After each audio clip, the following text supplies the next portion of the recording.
Assalamualaikum warahmatullahi wabarakatuh. Perkenalkan saya Cahaya Tiara, NIM 2303010077. Pada kesempatan kali ini saya akan mempresentasikan proposal penelitian yang telah saya lakukan tentang judul penelitian. Pada proposal penelitian tersebut saya mengambil judul analisis bentuk-bentuk gaya bahasa sindiran warganet pada kolom komentar media sosial TikTok akun Putri Padang. Nah, yang pertama tentang latar belakang saya mengambil judul penelitian ini, itu didasari karena perkembangan media sosial yang telah menjadikan masyarakat lebih mudah berkomunikasi dan menyampaikan pendapat pada zaman sekarang. Nah, dalam interaksi tersebut, warganet itu seringkali menggunakan gaya bahasa sindiran sebagai bentuk kritik, tanggapan, atau penilaian terhadap suatu fenomena. Nah, fenomena penggunaan gaya bahasa sindiran tersebut juga banyak ditemukan pada kolom komentar media sosial TikTok yang menjadi ruang interaksi penggunaan secara langsung. Nah, salah satu akun TikTok yang memiliki interaksi komentar tinggi itu adalah akun Putri Padang. Berdasarkan pengamatan awal, kolom komentar pada akun tersebut itu memuat berbagai bentuk gaya bahasa sindiran yang menarik untuk dikaji dari perspektif stilistika. Meskipun penelitian mengenai gaya bahasa sindiran di media sosial telah banyak dilakukan, namun penelitian yang secara khusus mengkaji bentuk-bentuk gaya bahasa sindiran pada kolom komentar akun media sosial TikTok Putri Padang itu masih terbatas. Oleh karena itu, penelitian ini bertujuan mendeskripsikan bentuk-bentuk gaya bahasa sindiran warganet pada kolom komentar media sosial TikTok akun Putri Padang. Berdasarkan latar belakang tersebut, maka rumusan masalah pada penelitian ini itu adalah bagaimanakah bentuk-bentuk gaya bahasa sindiran yang digunakan warganet pada kolom komentar media sosial TikTok akun Putri Padang. Nah, tujuan penelitiannya untuk mendeskripsikan bentuk-bentuk gaya bahasa sindiran warganet pada media sosial TikTok akun Putri Padang di kolom komentarnya. Nah, untuk fokus penelitian, sebelumnya maaf, penelitian ini tuh berfokus pada bentuk-bentuk gaya bahasa sindiran. Nah, gaya bahasa sindirannya itu diambil dari teorinya Kraft tahun 2009. Selanjutnya ada manfaat penelitian. Manfaat penelitian itu ada dua tentunya. Yang pertama itu ada manfaat teoritis dan manfaat praktis. Manfaat teoritis itu bertujuan menambah wawasan dan pengetahuan dalam bidang linguistik, khususnya kajian stilistika. Sedangkan manfaat praktis itu memberikan manfaat bagi peneliti, pembaca, mahasiswa atau peneliti selanjutnya, serta masyarakat pengguna media sosial. Untuk definisi operasional, penelitian ini menggunakan 3 definisi operasional, yaitu gaya bahasa sindiran, warganet, dan TikTok.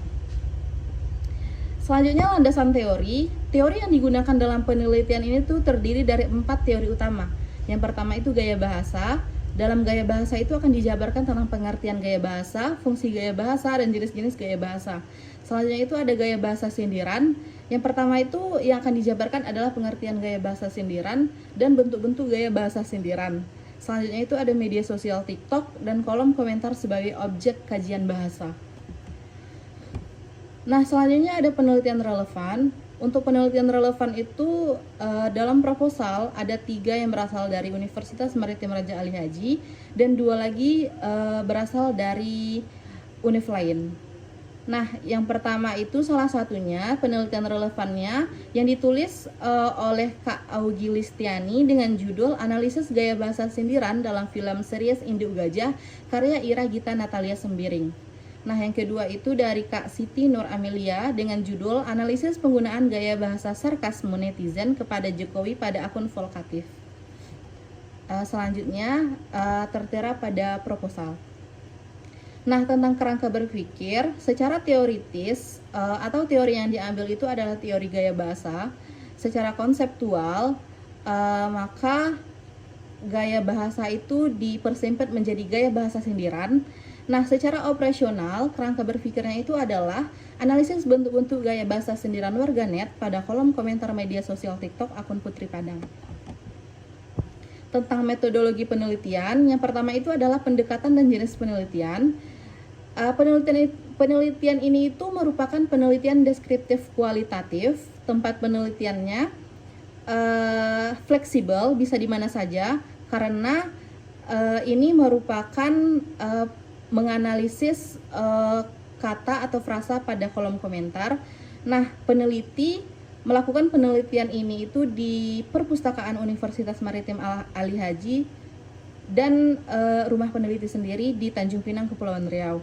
Selanjutnya waktu penelitian dimulai dari bulan Mei sampai dengan Agustus 2026.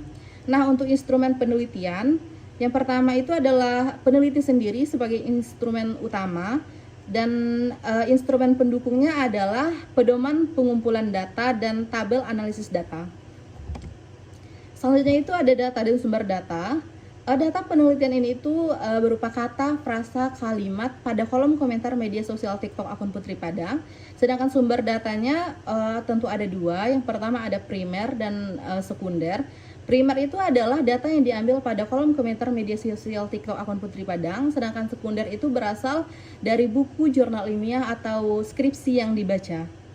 Selanjutnya ada teknik pengumpulan data. Teknik pengumpulan data penelitian ini adalah teknik dokumentasi.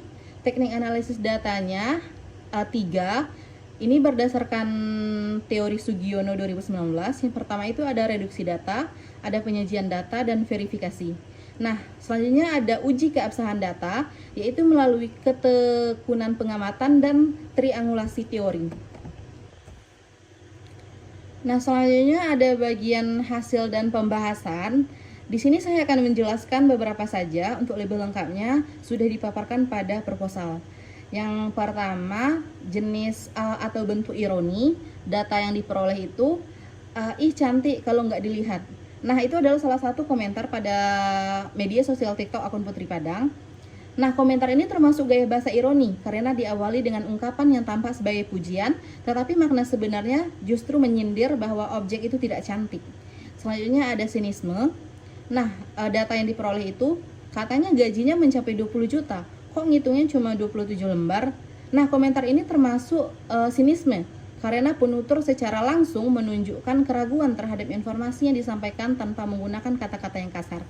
Selanjutnya ada sarkasme. Data yang diperoleh itu sumpah kayak anak spesial jir.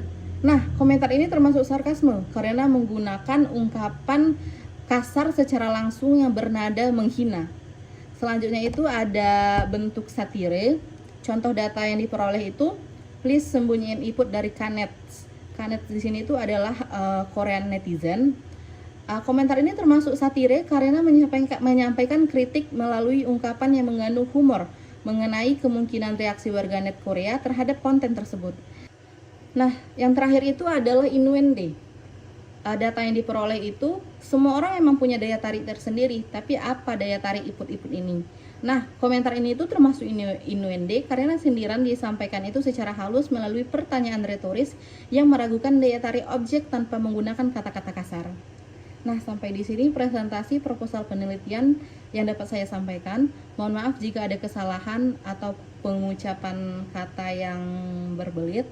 Wabillahi taufiq walhidayah. Wassalamualaikum warahmatullahi wabarakatuh.